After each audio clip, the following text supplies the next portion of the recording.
Hello students, I hope all of you are doing very well. So welcome to my YouTube channel Pratik Singh Classes. In our today's particular video, we are going to study about Standard 12th Physics Volume 1 Unit 2 Section 2.3, that is Energy and Power in Electrical Circuits. Okay, here we will study about how when the current flows through the circuit, okay, from the battery, how much energy is being dissipated, and then in our day-to-day life, how much amount of energy we consume, and for that how much we have to pay. Okay, we will study here that when current passes through any circuit, okay, their power is being dissipated, energy is being used, and because of that how much money or how much amount we have to pay.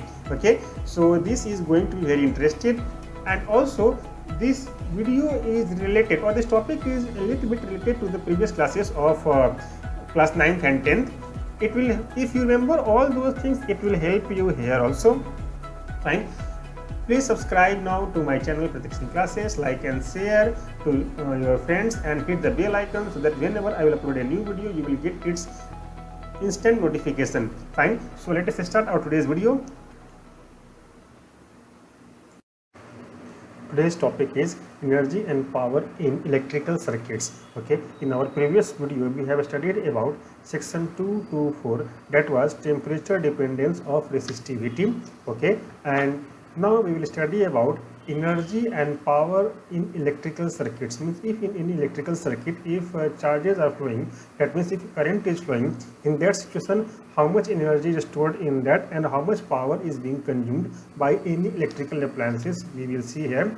Okay, about power consumption you already have studied in class 9th and 10th, but here we will see something more about that, but it is much related to your 9th and 10th physics. Okay, so let us start our today's video. When a battery is connected between the ends of a conductor, a current is established. Okay, means suppose if suppose this is a battery, okay, and this is your positive terminal, this side is negative terminal, and if it is connected to any end of the wire, in that situation current will be established here, and the direction of flow of charges will be from negative terminal outside the battery in the conductor, then coming back to the positive terminal of the battery, and again from inside the battery from positive to negative terminal. That is the direction of flow of charges. Okay, but when we say the direction of flow of current, it is taken as conventional from positive direction. Fine. The battery is transporting energy to the device which is connected to the circuit. Means if suppose we have a device like a small light bulb is connected, okay, in between the circuit. Okay, like if suppose we have a light bulb here, okay, which is glowing, in that situation it will consume some energy. Okay, as you can see here, consider a circuit in which a battery of voltage V is connected to the resistor as shown in figure 2.15, okay, as given here. Okay, and whenever we say a resistor is connected to the circuit, it may be a resistor like carbon resistor, or it may be any device which consumes energy and gives some useful output. Okay, like a small bulb or any kind of electrical or electronic appliances. Okay, in general it is also called as load connected to the circuit. Okay, let us see figure given below. So as we can see here in figure 2.15, that here is a battery of potential V attached to the circuit, and the circuit is closed. Okay, that means current is flowing. Here this is given the direction of flow of conventional current. Okay, and the magnitude of current is I. Okay, and here is a resistor. That means when current will pass through this connecting wire, the resistor will give some resistance, and because of that the voltage will change. Okay, that means the voltage between point C and D will drop. Okay, and the current will again go back to the negative terminal of the given battery, as we understand from the given figure. Always remember in your books the direction of flow of conventional current is given, that is outside the battery it is from positive terminal, but in actual the direction of flow of charges always starts from negative terminal of the battery. So don't get confused in that. Okay, all right, moving forward.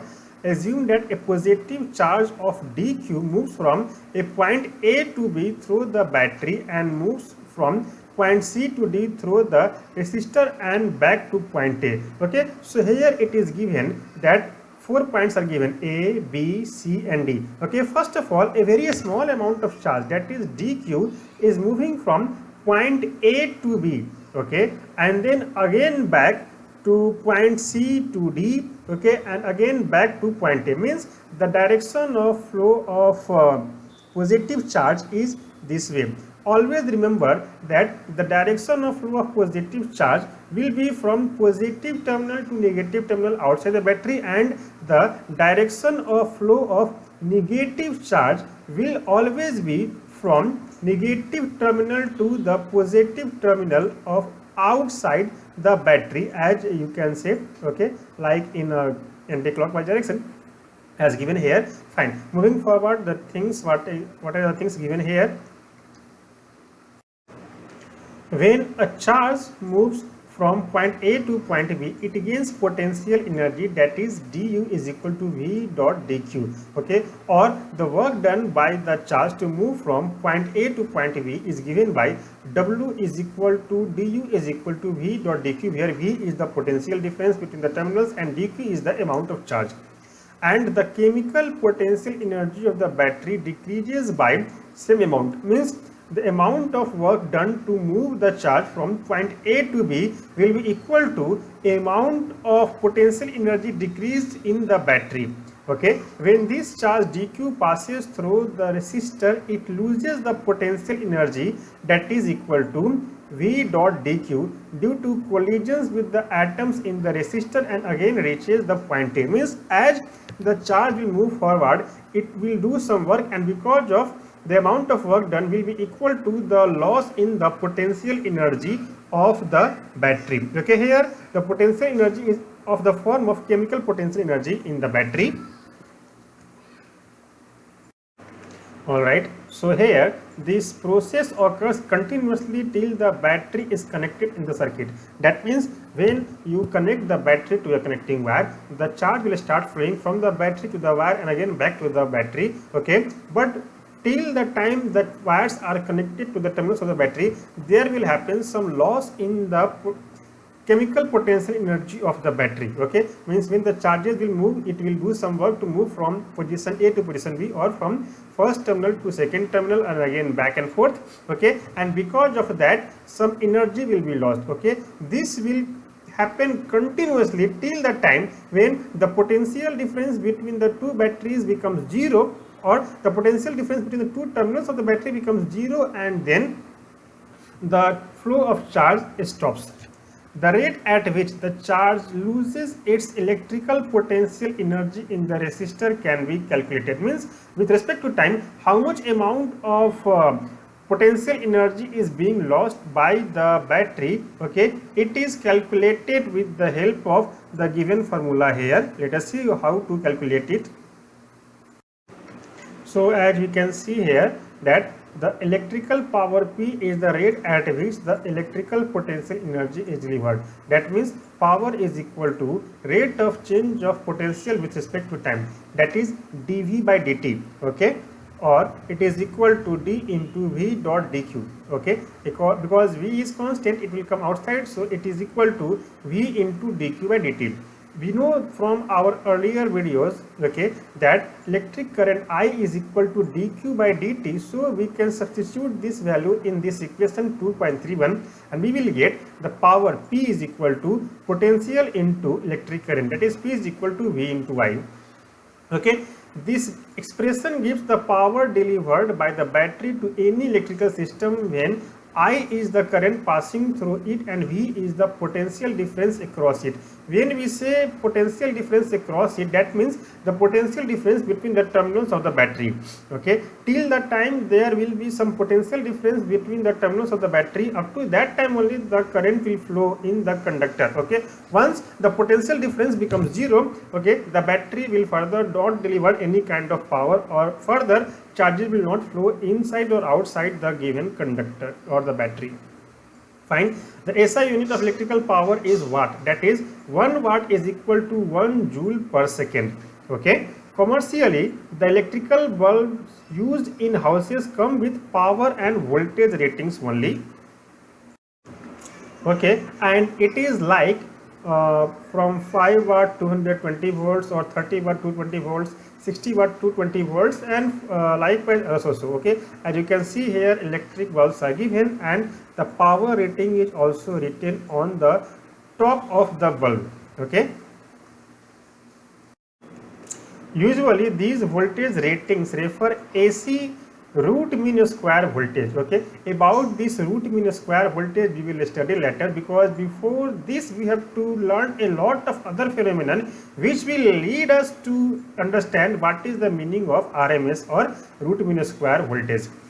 For a given bulb, if the voltage drop across the bulb is greater than voltage rating, okay, in that situation the bulb will fuse and we will not get any kind of light. The bulb will not glow.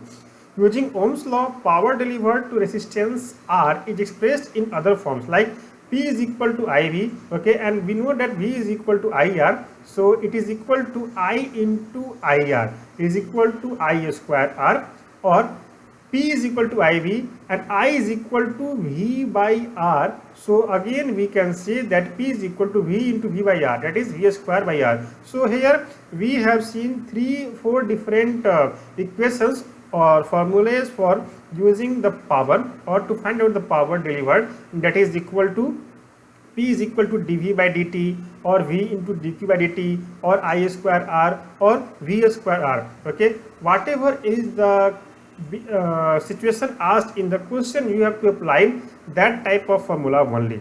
Fine.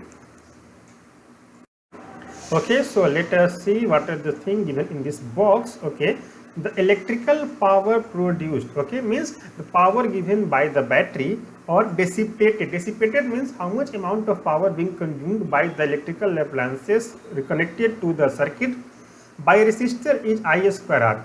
Okay, here I square R says something special, that is, if suppose the current is doubled in any circuit, the power will increase by 4 times, because it depends on the square of the current. Okay, if suppose the current is made 4 times, then the power will become 16 times. Okay, and similar thing we can see for voltage also, as it is given in equation 2.34, that P is equal to V square by R. That means if suppose you increase the voltage or potential by 2 times, power will become a square of that, that is, power will increase by 4 times, and so on. So this is a very important topic which we have seen here in this box.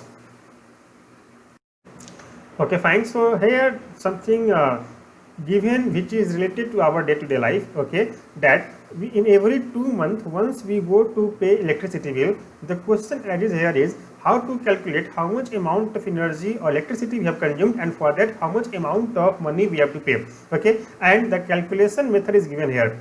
The total energy used by any device is obtained by, okay, multiplying the power and duration of time when it was on, means up to how much time the appliances were working multiplied by its power rating. If the power is in watt and the time is in second, then the energy is equal to joule, or energy is calculated then in joules. In practice, electrical energy is measured in kilowatt hour, that is kWh. Okay, in our personal use, the electricity meter, okay, it measures the consumption in kilowatt hour. Okay, there 1 kilowatt hour is said as 1 unit of electric energy. So when we say that we have used 50 units of electricity in 1 month, that means 50 kilowatt hour of electricity is being consumed. Okay, so here we can say that 1 kilowatt hour is equal to 1000 watt hour, because kilo means 1000, and 1000 watt hour is equal to 1000 watt into 3600 seconds, that is equal to 3.6 into 10 to the power 6 joules. Okay, and this is a very huge quantity. Okay. Okay, one more box has come. Let us see what is given here. The Tamil Nadu Electricity Board is charging for the amount of energy you use and not for the power. Okay, means power is something different from the energy we use. Okay, and we pay for the energy consumption, not for power rating. A current of 1 ampere flowing through a potential difference of 1 volt produces a power of 1 watt. Okay, so please remember this term. What is the meaning of 1 watt? 1 watt is equal to the current flow of 1 ampere flowing in 1 second. Okay, so this may also be asked in 1 mark question. Please remember that. Fine, and always remember that we pay for electricity consumption, we not pay for power ratings. Okay. Alright, so I hope you have understood a lot of things today. In our next video, we will study about section 2.4, that is electric cells and batteries. Till the video, take care of yourself. Bye bye.